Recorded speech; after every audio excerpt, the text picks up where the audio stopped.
mag-basketball. Kita nyo naman, pero si Kobe pa, pwede mag-boxing. Oo naman. Ito na ang una nating balita. Naku, ito po. Rhea, papandisal ka na.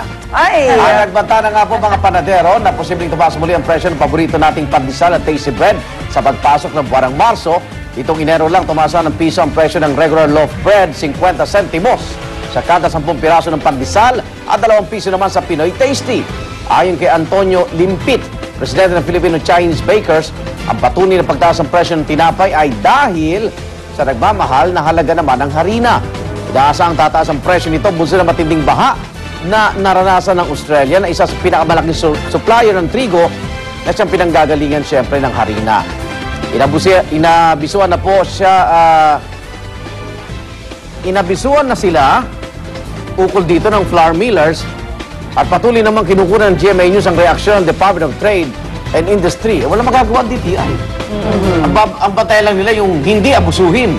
Yes. Kasi una-una, binaha Australia. Uy, ang Russia, nagyayelo. Yan ang mga pangunahing supplier ng trigo sa mundo. Recently, hinagupit pa yung Australia ng hurricane. Medyo may hurricane pa sunod-sunod yung ano doon, di ba? Yes. So, wala naman tayong trigo din dito. Hindi naman talaga mag-import din tayo. Sabi ko nga, hindi mo pa tayo pwede magtanim ng trigo dito. Hindi pala. Hindi pala pwede yung lupa natin. malamig. Mainit dito. Alright, samantala, 25 milyong pisong halaga ng cocaine ang nakumpiska ng Philippine Drug Enforcement Agency o PDEA sa isang buy-bust operation sa isang hotel sa Timog Avenue, Quezon City kahapon. 5 kilo po ng blocking cocaine ang nasabat mula sa mag-asawang Jess at Maria Lurias Abuyong. Sumama rin sa operasyon sina PDEA Head Director Retired General Jose Gutierrez Jr. at si Director Wilkins Villanueva. Anila 1 buwan nang minamanmanan ang mag-asawa na kapwa mga taga-Samar.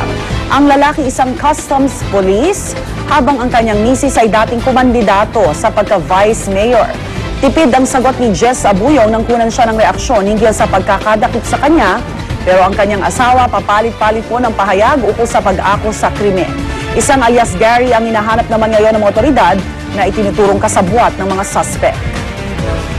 Wala nang ulungan ang pagpapa-cite for contempt kay dating Secretary at dating AFP Chief of Staff Angelo Reyes at sa kanyang abogado na si Attorney Bonifacio Alintahan. Ngayong araw inaasahang ihahain ito ni Senator Miriam Defensor Santiago, Francis Escudero, Jingo Estrada at Antonio Trillanes IV. Nag-ugat ang nasabing hakbang sa pag-iwas umano ni Reyes sa nasagutin ang akusasyon ni retired Lieutenant Colonel George Rabusa na tumanggap daw siya ng 50 million pesos na pabaon nang magretiro siya sa serbisyo. Giit naman ni Senator Santiago, dapat daw magpakita na si Reyes sa muling pagdinig ng Senado ukol dito mamaya. Maghahain din sina Santiago ng mosyon para kontrahin ang pagpapa-inhibit sa kanila ng kampo ni Reyes mula naman sa mga gagawing pagdinig ng kinakasangkutan nitong anomalya. Ayon kay Santiago, hindi raw sila kailangan maging impartial sa mga Senate hearing dahil hindi naman daw yun matatawag na judicial trial.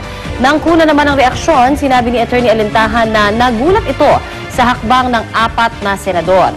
Anya, napaka-arugante na ng Senado. Wala naman daw masama sa inihain nilang motion to inhibit dahil halata raw talaga na bias ang 4 na senador.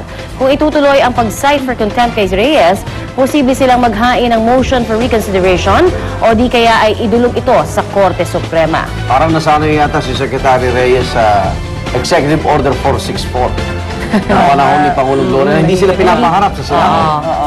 Dahil kaya pala hindi sila pinapaharap sa Senado, ganyan, magkakabukingan na yung mga pabaon na yan. Dapat nga masama ang loob ni Reyes sa iba pang Chief of Staff dahil 50 million lang siya. 100 plus sila. Hindi naman sabihin niya na, ito, mas pagmumukha pa siyang mabango nga sa publiko, sasabihin niya, dumating to, hindi ko naman alam na may ganito eh. Walang denial pa. Walang denial. Hindi siya tumanggap, sabi niya. Tinitigan niya si Colonel Rabusa, sabi niya, ganib ba ako? Kasi namigay siya eh. Binigay niya si Rabusa ng $20,000 US. Pero hindi niya nakinwestiyon nung tumanggap siya ng 50 million kung saan galing yan. Basta binigay salamat. Ngayon, di ba may nadidiin si yung resident auditor ng ISAP, si Divina Cabrera. Yan, naharap po siya ngayon sa Senado.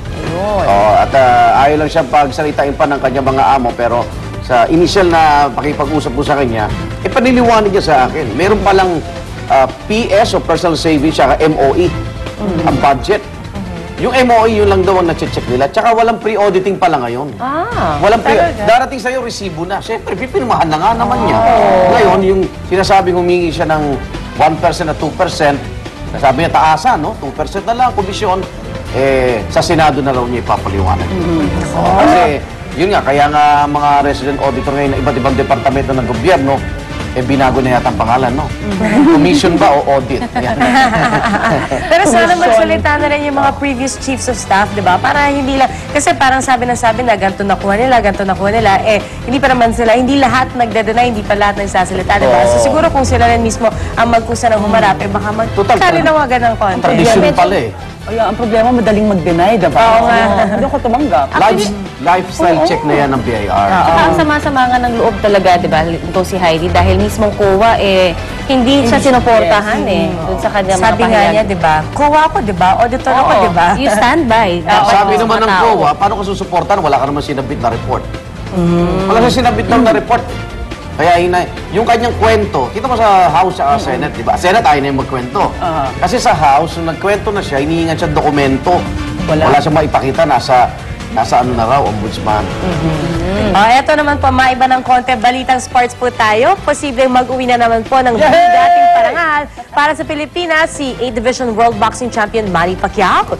Idaraos na kasi ngayong araw sa Abu Dhabi sa United Arab Emirates ang prestiyosong Laureus World Sports Awards at nominee po ang ating pambansang kamao bilang Sportsman of the Year.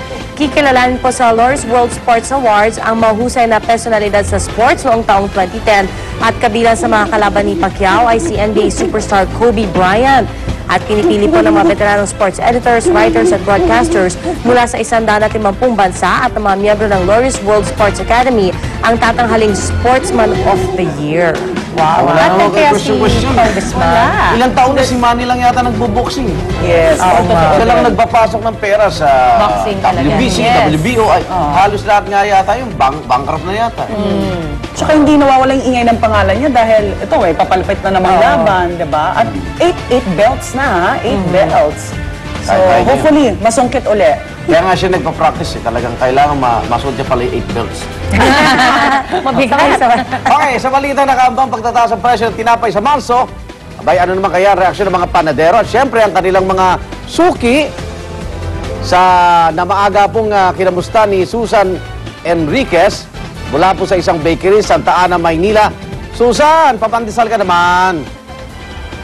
Yes, good morning Igan. So mga kapuso, doon sa mga mahilig magpandesal, kumain ng tinapay para sa kanilang breakfast o kaya naman sa kanilang merienda. Ito po, sa darating na Marso ay baka po magkaroon ng pagtataas sa presyo ng tinapay. Ayon po ito kay Ginoong Antonio Limpit na siya presidente ng Chinese Bakers. Pero hindi naman po sinabi ni Ginoong Limpit kung ano ang dahilan ng napipintong pagtataas sa presyo ng tinapay sa darating na Marso.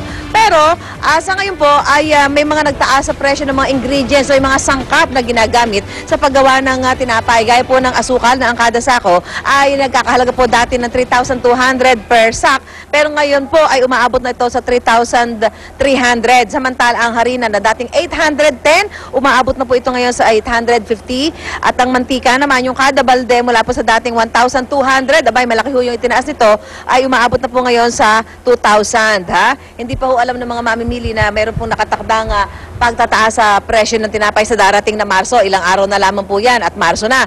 Ang presyo po ng pandesal at tasty ay stable naman. 2 piso bawat piraso ng tasty at ang loaf naman, yung tasty, ay 43 pesos. Matagal na pong hindi nagtaas pero niliitan po yung size. Kung mapapansin ho ninyo, medyo lumiit ho yung size na nabibili nating pandesal at saka tasty. Ang presyo po ng iba pa mga tinapay ay nagtaas ng 50 centavos gaya po nitong pandikoko na dati ay 3 pesos bawat piraso. Ngayon po ay umaabot sa 3.50 per piraso. Mamaya abangan po ang libreng agahan namin dito sa Santa Ana Market. Mula po rito, back to studio po tayo. Okay, salamat, Susan Enriquez. Ayan, palaman na lang problema natin, ano? Samantala, nakauwi na sa bansa 26 na Pilipino na lumikas po mula sa Egypt. Sila ang unang nag-avail ng libreng repatriation mula sa ating embahada sa Cairo. Karamihan po sa kanila household service workers, habang ilan ay mga scholar at nurse. Ayon sa DFA, maraming Pilipino pa rin sa Egypt ang piniling manatili roon dahil malayo naman sila sa Tahrir Square na sentro po ng kaguluhan. Pero may ikalawang batch pa ng mga Pilipino mula sa Egypt na inaasahang makakauwi sa Miyerkules. Muli naman tiniyak ng DFA na patuloy